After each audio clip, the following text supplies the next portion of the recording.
Monsieur le Rav Gedge, bonjour. C'est un honneur de vous recevoir ici à Info Live TV. Que je partage personnellement. Merci beaucoup. Vous êtes grand rabbin de Cannes et Kiryat Arba. Nous abordons la paracha de Vaïra, qui se trouve dans le deuxième livre de la Torah, le livre Shemot, qu'on appelle vulgairement l'Exode.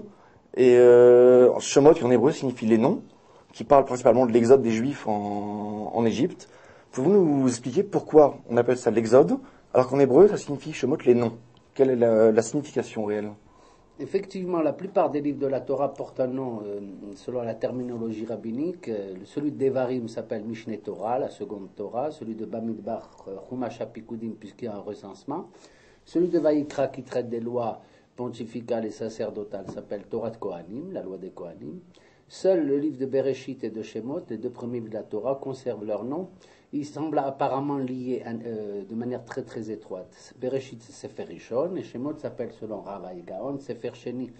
Donc il y a un lien très étroit entre l'histoire personnelle des patriarches avec Abraham, Yitzhak et Yaakov et leur descendance en Égypte. Voilà pourquoi le lien il se trouve au niveau de ce terme de Shemot que nous avons conservé. Il est étrange que tout un livre porte le nom du premier mot qu'il introduit, Ve'ele Shemot Bene Israël Abaim Israël, voici les noms des enfants d'Israël qui descendent en Égypte.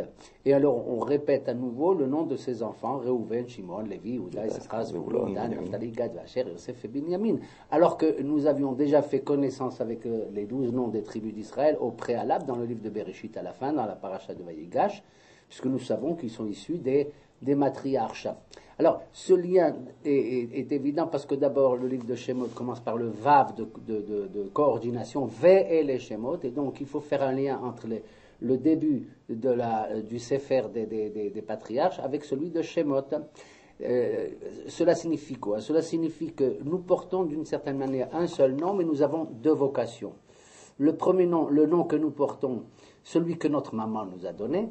Lorsque Reuven est né, c'est Léa qui lui a donné ce nom. Elle dit Reuven, regardez, j'ai un garçon aussi beau que toi, n'est-ce pas? Et Dieu a vu que je mérite un garçon. Le deuxième l'appelle Shimon, car l'Éternel a entendu mes supplications. Lévi, car maintenant le troisième fils, mon mari est obligé de m'accompagner. Tu te rends compte, j'ai Reuven à droite, Shimon pour l'amener au Talmud Torah. Qui c'est qui veut m'accompagner pour conduire Lévi au Talmud Torah? Il faut que le mari... Le nom que nous portons est d'une certaine manière identitaire, il nous situe localement, c'est une appartenance, je dirais, familiale et d'ordre affectif. C'est le nom que papa et maman nous ont donné. D'accord? Par contre, il y a une dimension supplémentaire dans le livre de Shemot qui porte le nom de les noms, puisque cette fois-ci, le nom que nous portons n'est pas simplement identitaire, celui qu'on a indiqué à l'état civil, mais il est une vocation, c'est-à-dire qu'il va orienter notre existence et définir notre mission sur Terre, essentiellement une mission bien sûr temporelle, mais aussi spirituelle. C'est le cas de la répétition des 12 noms des enfants d'Israël. Cette fois-ci, on répète à nouveau Reuven, Shimon, Lévi, Yehuda sont descendus en Égypte. Mais alors c'est les mêmes. Non, c'est plus les mêmes. Parce que maintenant, ce ne sont plus les noms que maman et papa t'ont donnés. Ce sont maintenant les noms que Akadosh Baruch Hu, le Saint béni soit-il, va choisir pour orienter son action pour la délivrance d'Israël de l'Exode, du livre de l'Exode. Cette fois-ci, Reuven n'est pas seulement un enfant mignon qui travaille, etc. Non, Reuven va supplier l'Éternel, il va dire, mon Dieu, maman m'a dit, regarde mon fils comme il est beau. Maintenant, il va dire, Reuven, mon Dieu, regarde la misère du peuple juif. Cet enfant n'est plus seul, il appartient à quelque chose, il partage avec les autres enfants cette misère de l'esclavage. Et cette fois-ci, l'Éternel va dire, Reuven, Ra'o ra'iti et oni batami, j'ai vu la misère dans laquelle se trouve mon peuple. Shimon, shamati et na'akat bene Israël, j'entends les cris de douleur des enfants d'Israël, etc. pour le reste des noms des enfants. Donc, le nom n'est pas simplement une désignation, mais c'est une espèce de vocation, de programme, de but que nous assignons les uns et les autres pour mériter ce nom. Tu vois, c'est l'âme, c'est l'essence de l'être. Par exemple, tu prends, comment on dit une âme en hébreu? Neshama. Neshama. Bon, ça vient de Neshima, de la respiration, de l'essence de l'être, du parfum qui exhale en lui à travers ses actions, ses pensées. Mais regarde, dans le mot Neshama, tu as le Nun et le He, au début et à la fin. Qu'est-ce qu'il y a au milieu? Le Shin. C'est quoi Shin Mem? Shem. Shem, c'est le nom Donc cette fois-ci, le nom n'est pas simplement terrestre, identitaire, mais il est une vocation. C'est le schéma à l'intérieur de la neshama de chacun d'entre nous. Voilà pourquoi même Moshe Rabbeinu, lorsqu'il est devant le buisson ardent, il est investi d'une mission pour sauver les enfants d'Israël, d'ailleurs qui n'acceptent pas de bonne grâce. Tu sais combien de temps il est resté dans le buisson ardent à discuter avec le bon Dieu, puisque la parachat la bar mitzvah. Éclairez-moi, éclairez-moi. Toi, tu imagines, pendant que tu lis le texte, c'est 1 heure de temps, sans plus. Nachon? Nachon. Ben non. Il est C'est une heure resté difficile. 7 jours à trouver des arguments pour refuser sa mission. Pas facile d'être prophète et surtout d'être engagé pour conduire le peuple juif. Il a mis 7 jours. Et il a trouvé tous les arguments possibles pour refuser cette mission, prétextant d'abord la lourdeur de son langage, kvad ve ou kvad lachon. Il n'avait pas un talent d'orateur, il ne s'exprimait pas aussi facilement. Toi, tu dis qu'il était bègue. Il y a des rabbins comme le rabbin Obéhek qui dit qu'il ne savait pas bien prononcer. Il ne faisait pas la différence entre le ze, zain, che, se, tse, etc. Et il ne savait pas faire la différence non plus dans les dentales, le de, le te, etc. Tu te rends compte, choisir un homme de cette nature. Mais pourtant, la vocation et le destin, le personnage de Moshe Rabbeinu prend une place centrale, justement, c'est le personnage principal du livre Shemot. Pouvez nous éclairer un petit peu ceci sur son nom, sa vocation, ce personnage, justement. C'est précisément, je l'appellerais presque l'Arlésienne de notre histoire, c'est-à-dire c'est un personnage qui fait irruption dans l'histoire sans que personne ne le sache. Bien que les magiciens égyptiens aient détecté qu'il y aurait un sauveur en Israël et pour Israël, eh bien, Moïse, il entre dans sa vocation, je dirais, par derrière les coulisses. Le pharaon veut détruire les enfants d'Israël en les jetant au Nil, et pourtant Moïse va atterrir où? Il va atterrir au cœur même du palais du pharaon par l'intermédiaire de sa fille Bathia qui va le sauver, puisqu'il était lui-même sur son berceau, que l'eau berçait en le ménageant comme il fallait. Ben, cette naissance de Moshe Rabbeinu, j'allais dire, elle était presque non prévisible. Il n'allait pas arriver au monde, puisqu'il fallait l'intercession de Myriam, sa sœur, qui disait à ses parents qui s'étaient séparés pour éviter que leurs enfants puissent être mis à mort. Il leur dit, vous, le pharaon, il a décidé de tuer les garçons, et vous tuez et les garçons et les filles. Le pharaon tue les gens dans ce monde-ci, et vous voulez tuer dans ce monde-ci et dans le monde à venir. Moïse ne devait pas naître. Il est d'ailleurs tiré des eaux, littéralement. Il sort de l'existence. Il sort de l'existence. Oui, Moshe Machouille. On aurait dû l'appeler Machouille. Moi, à la place Bathia, je l'aurais appelé Monchou, tu vois. Machouille, tiré des eaux. Mais il arrive au monde de manière imprévisible et contre contre le déterminisme, contre les prévisions astrologiques si sûres des Hartoumim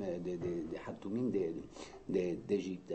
Il est dans cette vocation devant le buisson ardent, et un des arguments, à part le défaut de langue qu'on lui connaissait, un des arguments qui était le sien, c'est de dire qui suis-je pour accomplir une telle mission. Ça, donc ça en avait son humilité d'une part. Vechi otzi et benem Israël, et comment puisse faire sortir les Juifs d'Égypte? Les Juifs ne voulaient pas sortir d'Égypte, non pas parce qu'ils ne souhaitaient pas la liberté, mais parce qu'ils n'avaient plus aucune notion de la valeur, de l'importance, de l'indépendance et de la dignité de l'être humain. Ça a été tout l'art, entre guillemets, dont ont fait preuve les Égyptiens pour leur faire perdre ce goût-là à l'existence. Et quand il est devant ce buisson, il trouve un argument, il dit « V'amrouli machemo » et si les Juifs me demandent quel est ton nom, à toi, éternel, à toi, le Saint béni, on retrouve la notion du nom. Quel est ton nom? Pourquoi les Juifs ne savent pas quel est le nom de Dieu? Le bon Dieu, c'est le bon Dieu, peu importe le nom qu'il porte. Moi, je m'adresse à toi, je dis, Dieu m'a dit de te dire que, etc. Bah, tu sais qui est Dieu, tout le monde sait qu'est-ce que Dieu, c'est Dieu. Non, ce qu'il voulait dire ici, c'est la connotation que je voulais te dire, c'est que ici le mot Vamrouli, Machemo, ils me demanderont les Juifs quel est ton nom, ça veut dire quel est ton programme, quel est ton mode d'action, par quel attribut tu vas agir, par celui de la grâce, par celui du jugement, de la justice, par celui de la clémence, etc.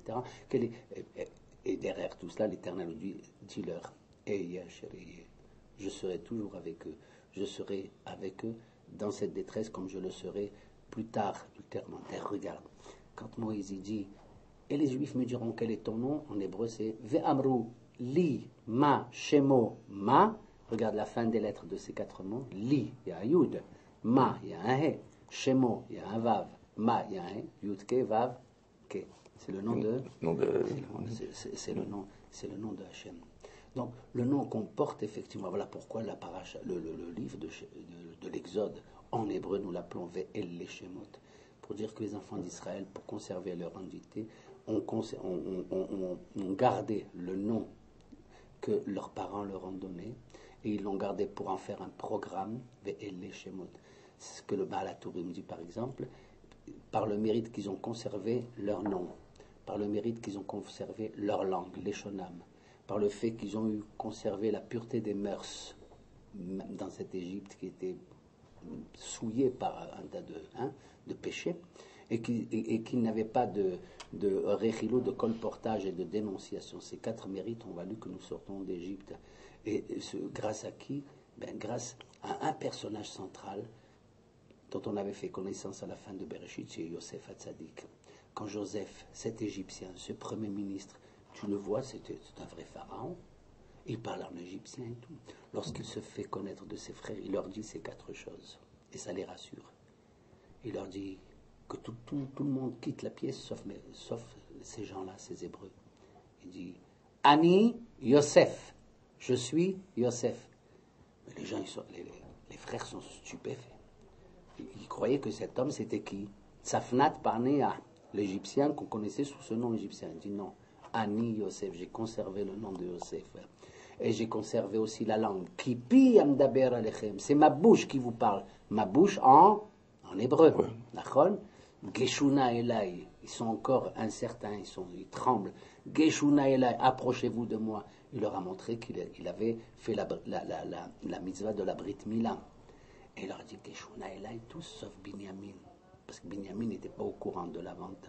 Donc il n'a pas fait de colpartage, il n'a pas fait de la shonara. Il a dit, je suis votre frère, je suis Joseph. C'est ma bouche qui vous parle. Approchez-vous de moi, je suis encore avec la brite. Approchez-vous de moi pour que je vous dise, c'est vous qui m'avez vendu, je le sais. D'accord? Voilà.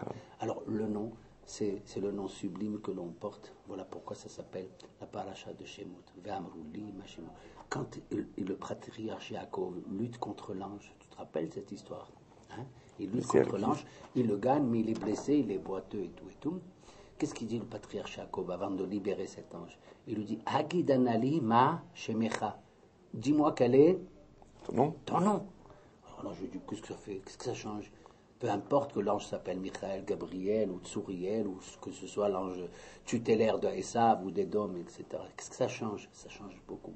Parce qu'il y a Jacob, à travers du nom de l'ange, il voulait savoir exactement quelle était la nature du combat qu'il avait mené, quel est le tikkun, la réparation, pour quelle faute il devait payer, puisque l'ange lutte contre lui, et c'est un combat. Alors il y a ratson face éternelle qu'on combatte toujours dans le bien pour élever spirituellement, conserver les noms qui sont tous beaux, tous en hébreu comme Réhouven, Shimon, Lévi et Ephraïm, c'est un très joli nom aussi, tu sais. Et moi j'ai affaire à Info Live à des Ephraïm là. Que Dieu les bénisse et que Dieu bénisse tous les auditeurs de Info Live. Monsieur le Rav Gage, merci beaucoup. Voilà. Merci énormément.